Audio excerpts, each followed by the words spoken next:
मैं पीरी सिंह ठाकुर, सहायक प्राध्यापक, अर्थशास्त्र। आज का विषय है एकाधिकारात्मक प्रतियोगिता के अंतर्गत साम्य। एकाधिकारात्मक प्रतियोगिता की प्रमुख विशेषताएं।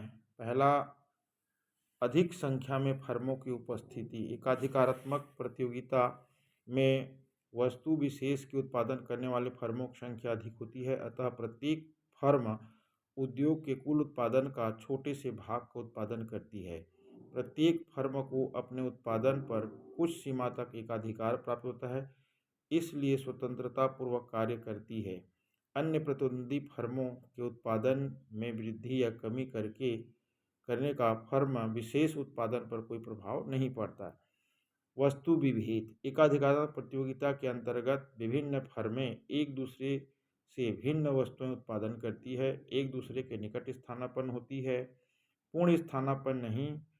फर्मों द्वारा वस्तु में विभेद अनेक तरीकों से किया जा सकता है, जैसे पहला है ट्रेडमार्क, ब्रांडों में भिन्नता करके। दूसरा, ग्राहकों की वस्तुओं के साथ अन्य वस्तुओं की गारंटी देकर। टूट फूट होने पर मरम्मत करने की सेवा। माल खराब होने पर वापसी की गारंटी। मालों को घरों तक पहुंचाने की सेवा।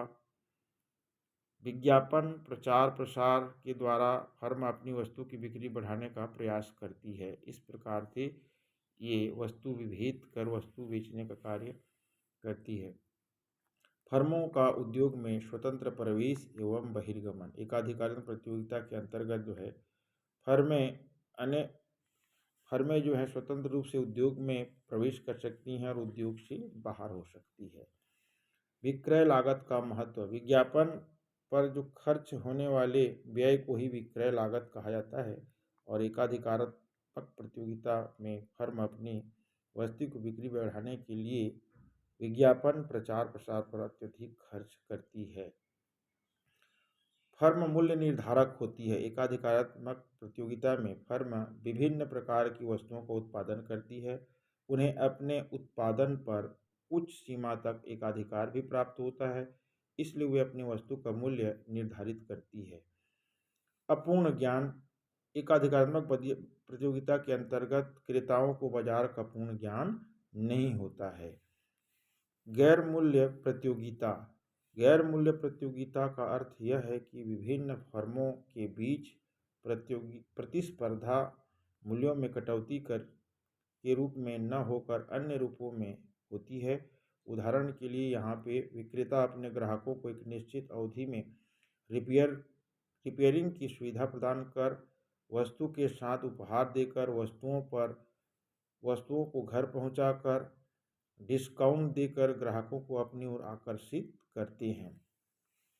इस प्रकार से एकाधिकारात्मक प्रतियोगिता के अंतर्गत आय किस प्रकार से निर्धारित होता है। एकाधिकारात्मक प्रतियोगिता के अंतर्गत एक फर्म की मांग रेखा अथवा औसत आय रेखा पूर्ण प्रतियोगिता के समान न तो आधार रेखा के समानांतर होती है, न एकाधिकार के समान तीव्र गति से नीचे गिरने वाली होती है, बल्कि इसकी मांग रेखा मूल्य के प्रति अत्यधिक संवेदनशील होती है। इस कारण फर्म की औसत आय रेखा अधिक लूजदार होती है तथा वह रेखा बाएं से दाएं नीचे की ओर गिरती हुई होती है।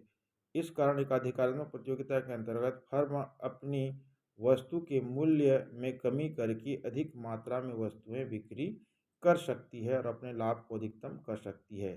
सीमांत आय एम.आर रेखा, औसत आय रेखा ए.आर है, एम.आर रेखा नीचे रहती है। यह रेखा बाएं से दाएं नीचे की ओर गिरती हुई है, किंतु इससे गिरावट की दर अधिक होती है।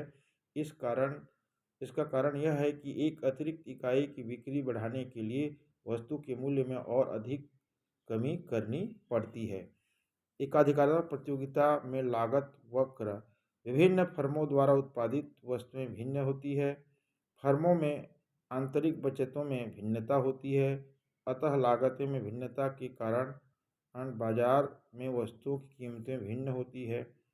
फिर भी एकाधिकारात्मक प्रतियोगिता के अंतर्गत मूल्य एवं उत्पादन के संतुलन को जानने के लिए यह आवश्यक है कि फर्म की लागत उत्पत्ति के नियमों के कारण अंग्रेजी के यू अक्षर के समान होती है। इस प्रकार से अल्पकाल में प्रतियोगिता एकाधिकारात्मक प्रतियोगिता के अंतर्गत फर्म का साम्य संतुलन किस प्रकार से होता है? तो अल्पकाल में एक फर्म अपने संयंत्रों के आकार में परिवर्तन नहीं कर सकती है। केवल परिवर्तनशील साधन की मात्रा में परिवर्तन करके वस्तु की पूर्ति उसके मांग के अनुसार जो है समायोजित करने का प्रयास करती है। अतः अल्पकाल में एकाधिकारात्मक प्रतियोगिता के अंतर्गत एक फर्म को अधिसामान्य, सामान्य और न्यूनतम हानि की तीनों स्थितियां जो है प्राप्त हो सकती है।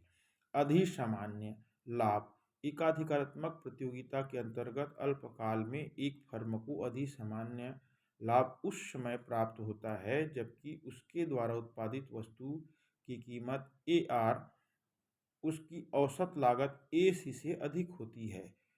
रेखा चित्र से स्पष्ट है कि ई बिंदु पर साम्य की अवस्था है क्योंकि फर्म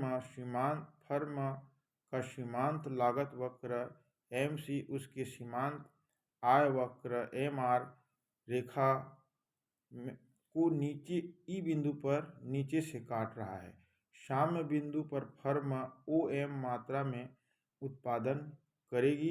ओ एम उत्पादन पर फर्म की प्रति इकाई कीमत जो है पी एम है जबकि उसकी प्रति इकाई जो लागत है टी एम है। अतः फर्म को प्रति इकाई पी एम ऋण जो है टी एम बराबर पी टी के बराबर जो यहाँ पे लाभ प्राप्त रहा है। ओ एम उत्पादन का फर्म का कुल लाभ पी टी गुणित ओ एम बराबर जो है आर एस पी टी के क्षेत्रफल के बराबर प्राप्त होगा।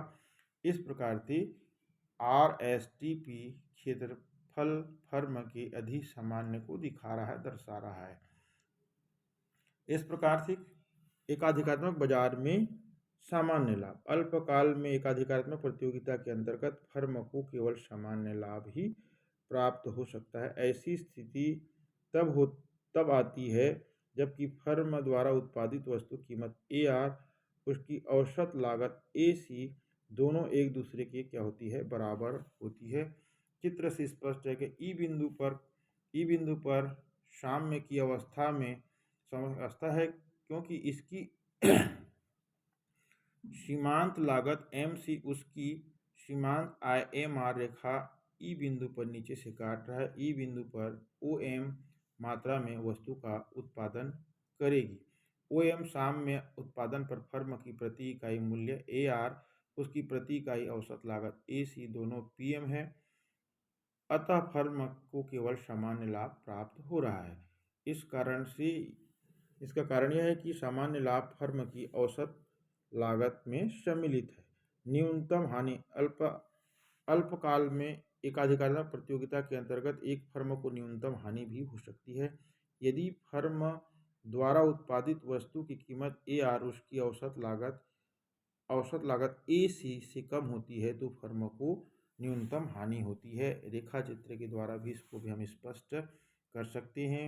फर्म ई बिंदु पर साम्य की अवस्था में है क्योंकि फर्म की सीमांत लागत वक्र एम सी उसकी औसत आय एम आर रेखा को ई बिंदु पर नीचे से काट रहा है। ई बिंदु पर फर्म की सीमांत आय एम आर उसकी सीमांत लागत एम सी एक दूसरे के बराबर है। फर्म ई साम्य बिंदु पर ओ एम मात्रा में वस्तु का उत्पादन करेगी। ओ एम फर्म की साम्य उत्पादन की मात्रा है।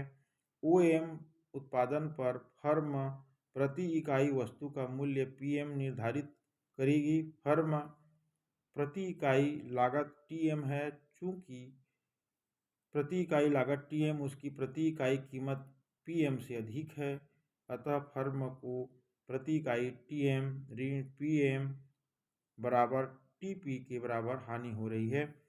इस प्रकार ओ एम साम्य उत्पादन पर फर्म की हानि जो है पी टी गुणित ओ एम बराबर आर एस पी टी क्षेत्रफल के बराबर जो है हानि प्राप्त होगी। इस प्रकार से अल्पकाल में फर्म को हानि होने पर वह उत्पादन करेगी अथवा नहीं उसके ऊपर इसमें यही कहा जा सकता है कि अल्पकाल में यदि फर्म को वस्तु के मूल्य से औसत परिवर्तनशील लागत ए बी सी की प्राप्ति होती है तो वह उत्पादन जारी रखेगी।